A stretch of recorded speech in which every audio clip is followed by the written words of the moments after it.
அது என்னங்க இருமுடி கட்டு. படத்தோடைய ஓப்பனிங்கில் ஒரு ஒரு லாரி அந்த ஒரு கார் வருது. அந்த சமயத்தில் என்னங்க இந்த மாதிரி ஹார்ன்லாம் அடிக்காதீங்க, சவுண்டெல்லாம் வரக்கூடாது, கொஞ்சம் முடிஞ்சால் அப்படி போக வழியை மாற்றி போங்க அப்படின்னு அந்த நண்பர் சொல்கிறார். இன்னொரு லாரி வருது. இன்னொரு இந்த பக்கம் பண்ணாதீங்க அப்படின்னா, நான் எதுக்கியா நீ யாரியா நீ அப்படின்னு சொன்ன உடனே ஒரு பஞ்சு. யார்? அந்த லாரி டிரைவர். எதுக்கா? அதாவது அண்ணனுடைய பொண்ணு தூங்குது, அதுக்கு டிஸ்டர்ப் ஆகிடக்கூடாது. இது ஏன் தூங்குது, எதுக்கு தூங்குது அப்படின்னு நீங்கள் உத்து பார்த்தா அங்கே தான் மர்மம் அந்த படத்தோட முடிச்சே. ஆமாங்க, ஒரு திரைப்படத்தில் சொல்லாப்புல, இல்லை நிறைய ஒரு யூடியூப்ல கூட பார்த்துருக்காப்புல, ஒரு மனிதருக்கு ஒரு பெண் பிள்ளை பிறப்பது அவளுக்கு இன்னொரு தாய், அதான் இன்னொரு தாய் இருக்கிறாதான் கணக்கு. அந்த பொம்பளை புள்ள அந்த மனிதனின் வாழ்க்கையே மாற்றும். அப்பா குடிக்கிறாருன்னா குடிக்காம ஆக்கும், இல்லை வேற ஒரு தவறான பழக்க வழக்கங்கள் நண்பர்கள் கூட இன்னொரு வீடு அது மாதிரி செட் பண்ணுறப்போ அந்த பொம்பளை புள்ள அதை பாதுகாத்து. அதனால தான் பெண்ணை வந்து ஒரு தெய்வம். அது என்ன தான் மாடனாக இருக்காங்க, தலையை விரிச்சு போட்டாங்கன்னா பொம்பளை புள்ள தான் அது. எனக்கு தெரிஞ்சு நம்ம ஒரு நாகப்பட்டினம் பக்கம் சிக்கலில் இந்த ஒரு பணமேட்டில் ஒரு வெடி வெடிக்கிறதே, அந்த தீபாவளிக்கு வெடி வெடிக்கிறது ஒரு மகிழ்ச்சி. வெடி 6 வெடிக்க கூடாதான். ஏன்னா அவருடைய பொண்ணு வந்து ஒரு வெடி வெடிச்சா ஆரம்பிச்சான். அப்படி ஒரு செல்வாக்கு. வெடிக்காதீங்கடா போங்க, அங்கே போய் பண்ணுங்கடா, இந்த வெடி வந்து சாதனையோட வாங்குவீங்க, ஆனால் வெடி வந்து ஒரு இந்த திடலில் போய் காது அடிக்கடா அப்படின்னாரு.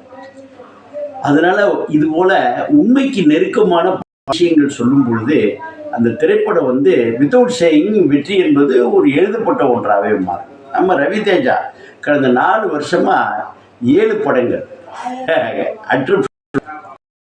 அவரு ஒரு பொம்பளை வந்து இவர் பண்ணக்கூடிய கலாட்டாவில இருந்து காப்பாற்ற வேண்டிய என்பதே இன்னும் நடைமுறையா இருக்கிறப்போ அப்படி ஒரு சூழ்நிலை இருந்துச்சு. அப்படியே பார்த்தவர் ஒரு பெண் பிள்ளை, ஒரு பெண்களுக்கு எதிராக நடக்கக்கூடிய எந்த வன்முறை, எந்த கொடுமையும் வந்து வித்தவுட் சேயிங் அவர் நடுவில் ஆஜராகிடுவார். அது யார்? அது எம்எல்ஏ பையனாக இருக்கட்டும், அந்த முராஜ் சார், அந்த பெரிய மனிதன் பையன், மந்திரோட யாரை கவலைப்பட அடிச்சு தொச்சு துவம்சம் பண்ணிடுறார். அப்படி ஒரு பெண்கள் மீது, பெண் பிள்ளைகள் மீது அப்படி ஒரு ஆட்டோமேட்டிக்காக 50% அப்படி ஆதரவு ஆட்டோமேட்டிக்காக வந்துடுதே. ஏன்னா பாதிக்கப்பட்டிருக்காங்கல்ல, அதுக்கு வெற்றியை உறுதிப்படுத்தி விட்டார்கள். அப்புறம் நம்ம கார்த்திகை மார்கழி மாதம் அடுத்த இடையில வந்து ஐயப்பா அப்படின்ன உடனே அதில் ஒரு 25% உறுதிப்படுத்தி விடுகிறார். ஒரு 10% வச்சுக்கோங்க வெற்றி. அடுத்தாப்புல இந்த வன்முறைகளுக்கு எதிராக பண்ணும் பொழுது அதில் எல்லாம் ஒன்று வெற்றியை 100% உறுதிப்படுத்தி விட்டு தான் அந்த கதையை தேர்வு செய்திருக்காங்க. அவங்க ரவி தேஜா ஒரு ஆக்ஷன் ஹீரோ இருந்த போதும் பல தோல்வி படங்களை கொடுத்தாலும் இடைக்காலத்தில் வெற்றிகரமாக இன்னைக்கு வந்து வந்துட்டார். ஏன் அந்த பொண்ணு வந்து தூங்கவில்லை. ஏன் தூங்கவில்லை? அப்போ கனவு காணுதா? படத்தை போய் பார்ப்போம். இதில் என்னாச்சுன்னா, ஒரு எம்எல்ஏ ஒரு ஊருக்கு கார் கொண்டு வரணும்னு பஸ்ஸு கொண்டு வந்து உடையப்பா எடுத்துங்கப்பா, பள்ளிக்கூடத்தை வேணால் கொண்டு வர முடியாது. இந்த பொம்பளை பிள்ளையோ வெளியூர் போய் படிக்குது, அது ஒரு மலை கிராமம். இன்னும் சொல்லப்போனால் அந்த டேம்லாம் எப்போதும் மலை கிராமத்தில் அந்த சுச்சுவேஷனை வந்து ஒரு டேம் இருக்கக்கூடிய இடத்துல ஒரு அந்த டேம் என்று சொல்லக்கூடிய அந்த அணையே ஒரு கேரக்டரை ஃபிக்ஸ் பண்ணியிருக்காங்க கிட்டத்தட்ட. அப்படி ஒரு திரைப்படம் இது இன்வால்வ் ஆகுதா? இவர் நம்ம ஹீரோ வந்து எப்போதும் குட்டியான ஓட்டிகிட்டு இருக்கக்கூடிய ஒரு விவசாயி, ஒரு சிறு விவசாயி. அவர் இந்த வாழைக்காயெல்லாம் கொண்டு போய் அவர் எப்போதும் மனசில் விவசாயிகளுக்கு எப்போதும் மனசில் கொடுத்தா உடனே ஒரு காய்கறி மூலம் கூட இறங்கிடுவான் நம்ம நண்பர். ஆமாம், இதுதான் கணக்கு. இன்னொரு நண்பர் வந்து குருசாமி, உலகத்துக்கே ஒரு வழிகாட்டியக்கூடிய குருசாமி. அவர் பெண்ணை வந்து பெண்ணாகவே, அவர் பழைய காலத்து பெண்ணை வளர்க்கிறார். இவர் தனது வருஷம் கல்யாணம் ஆகி 4 வருஷம் ஒரு குழந்தை வருது. அது பெண் பிள்ளையாக வரும்பொழுது அதை தாங்கி பிடிக்கிறார் பாருங்க. அடாடாடாடா, ஒரு பெண் பிள்ளையை வந்து எப்படி பாதுகாக்க வேண்டும், எப்படி வந்து செல்லம் கொடுக்கணும், எப்படி வந்து நடைமுறைப்படுத்தணுங்கிறத ஒரு அப்பாவாக எல்லாருமே இருக்கும் பொழுது அவர் வாழ்ந்திருக்கிறார், மற்றவர்களையும் வாழ வழிகாட்டி இருக்கிறார்.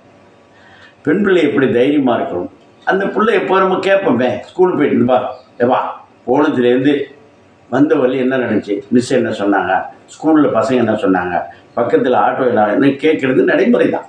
இதை தான் அவர் கேட்குறார்.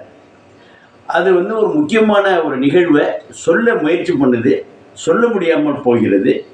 சொல்ல முடியாமல் போனதுனால என்ன விளைவுகள் ஏற்பட்டது, சொன்னதுனால என்ன முடிவு, அதாவது சொல்வதற்கு கம்யூனிகேஷன்ஸ் மெத்தட்ஸ் இருக்குது. எவ்வளோ ஃபோனில் சொல்கிறது லெட்டர்லாம் இருக்கும்பொழுது communications method.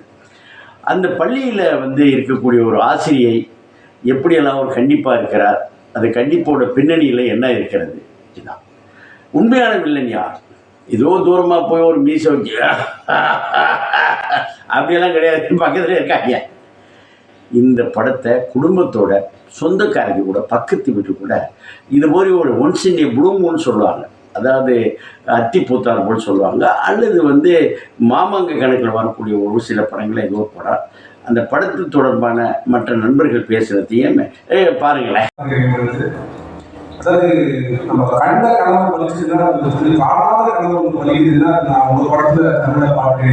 So I really feel very proud at this point of time. இந்த ரவிசங்கர் சார் சொல்லும்போது ஐயப்பாவோட சீன்ஸ் இந்த படத்துக்கு இருக்கு அப்படின்னு சொன்னாரு.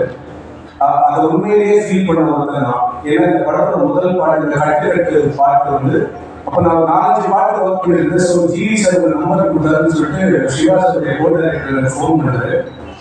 சார் பாட்டு அனுப்புற கேட்டு கூப்பிடுங்க அப்படின்னு நான் ஓப்பன் பண்ணா சுவாமியை சரணம் சரண கொஸ்டின் வந்துச்சு.